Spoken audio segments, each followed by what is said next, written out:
Hi friends, ఇవాళ బీరకాయ టమాటా పచ్చడి నేర్చుకుందామండి. దానికి కావాల్సిన పదార్థాలు: 2 బీరకాయలు తీసుకున్నాను, చెక్కు తీసి ఈ ముక్కలు కింద తీసుకప్పుడు ముక్కలు, ఒక 5 టమాటాలు ఇవి ఇలా తరుక్కుని ఉంచుకున్నాండి, తలగొట్టి, తగినంత సాల్ట్, ఎండుమిర్చి ఒక 4, పచ్చిమిర్చి 2, కొత్తిమీర, కరివేపాకు, ఇంగువ, పసుపు, శనగపప్పు, మినపప్పు, ఆవాలు. ఇప్పుడు స్టవ్ వెలిగించుకుని ఉంచానండి, టైం పడుతుందని. కొంచెం పసుపు వేసుకున్న, ఒక 6 చెంచాల దాకా నూనె వేసుకోవాలి.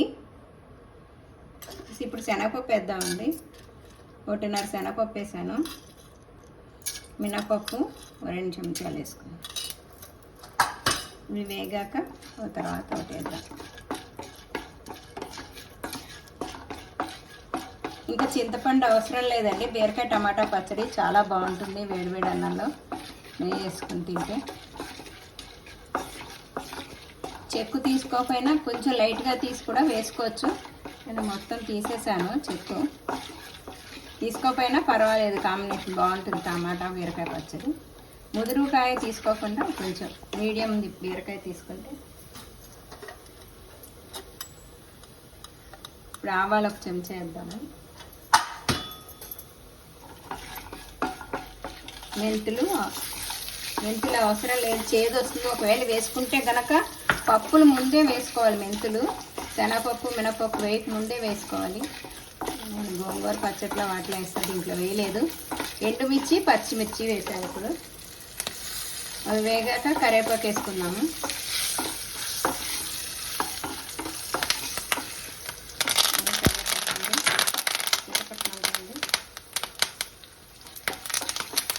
మిరపకాయలు, పచ్చిమిర్చి వేగాక ఈ పోపు సామాన్ తీసేసుకోవాలండి, సిమ్లో పెట్టి.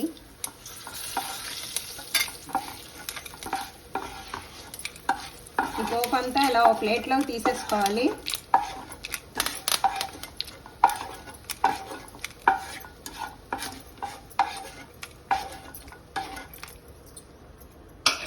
కొంచెం నూనె వేసుకుందాము, ఒక 2-3 చెంచాలు మళ్ళా, ఎందుకంటే 2 మగ్గాలి కదా బీరకాయ టమాటాను. ఇప్పుడు బీరకాయలు వేసేసుకుందాం.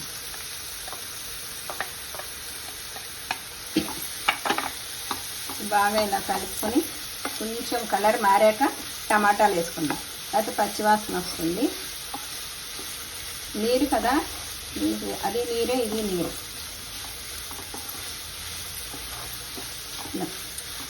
బాగా కలుపుకొని 3 మినిట్స్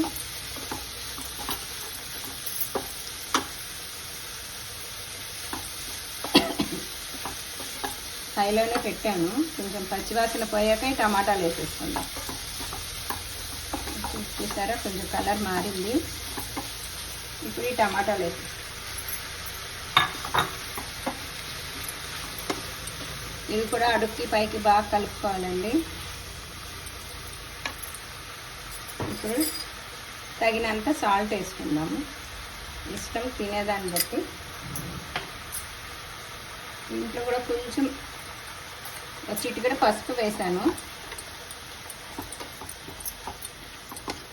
ఇలా బాగా కలుపుకోవాలండి. ఇది మగ్గాక చల్లారాక మిక్సీకి వేసుకోవాలి. పోపు ఈ బీరకాయ టమాటా మగ్గింది, బాగా దగ్గరికి రావాలి టమాటా బీరకాయ. ఇలా మూత పెట్టేసుకోవాలండి. అది మగ్గినాక మిక్సీకి వేయాలి చల్లారాక. సరే, మూత తీసేసి ఇలాగా కొంచెం మూత పెడితే కొంచెం నీరు చేరుతుంది కదా, దగ్గరికి వచ్చింది. కొంచెం మూత తీసేసేయండి. ఇప్పుడు అది దగ్గర పడుకో కాదు, పల్చగా కావాలనుకుంటే కూడా ఈ దీంట్లో ఇలా ఉన్నప్పుడు తీసేసుకోవచ్చు. నేను కొంచెం దగ్గరికి పండిస్తున్నాను. ఇప్పుడు ఈ కొత్తిమీర చెప్పాను కదా, ఈ కొత్తిమీర వేసేసుకోండి. దీంట్లో ఉన్న నిమ్మ అది పోతుంది. ఇది మటుకు 2 రోజులు ఉంటుందండి, అంతే, ఎక్కువ ఉండదు. వేసుకునే వాళ్ళు వెల్లిపాయ వేసుకోవచ్చు పోపుకి. నేను ఇంగు పోపు పెడుతున్నాను. ఈ లోపల ఇది మగ్గుతూ ఉంటుంది. ఇక్కడ పోపు పెట్టుకుందాం మనం.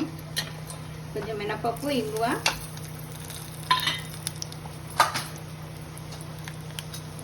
ఆవాలు కొంచెం 1/2 స్పూన్ వేద్దాము, జీలకర్ర,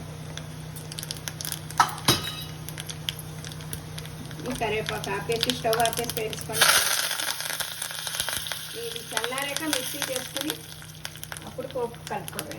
ఇదిగోండి మిక్సీ చేసుకున్నాక ఇలా దీంట్లో వేసేసుకుందాం. ముందు పోపు మిక్సీకి చేసుకుని ఆ తర్వాత ఈ టమాటా ముక్కలు బీరకాయ ముక్కలు వేయాలండి, ఎందుకంటే నలగదు కదా. ఈ బీరకాయ టమాటా వేసినప్పుడు కూడా 1, 2 జస్ట్ ఇలా వేసుకోవాలండి. మరీ 3 నెంబర్ దాకా మెత్తగా వేయకూడదు, బాగుండదు. ఇట్లా ఉంటే ఈ మాదిరిగా మరి మెత్తగా వేసుకోక్కర్లేదు. ఇక్కడ చూస్తే కనపడుతుంది. ఇప్పుడు మనం ముందు వేయించుకున్న పోపు ఇలా వేసేస్తాం పైన. ఇదండి బీరకాయ టమాటా పచ్చడి, చాలా బాగుంటుంది వేడన్నంలో.